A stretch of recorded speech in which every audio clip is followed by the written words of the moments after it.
In this video, we will show you how to reprogram Blaupunkt vehicle security system. In case of new Blaupunkt transmitter installation or new Blaupunkt remote control replacement, here's how to reprogram the remote control to the transmitter.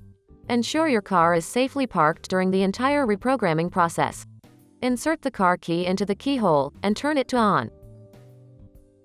Then quickly turn the key back to ACC. Next, you will turn from ACC to on instead, for 4 times.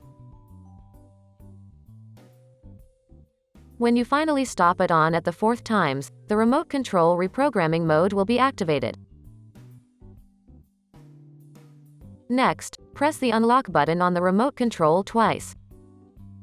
Finally, repeat the same steps for the other remote control.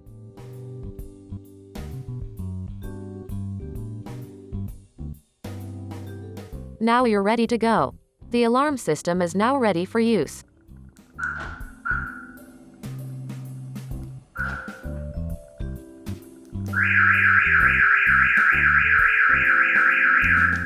Thank you for watching. Subscribe to our channel for more videos.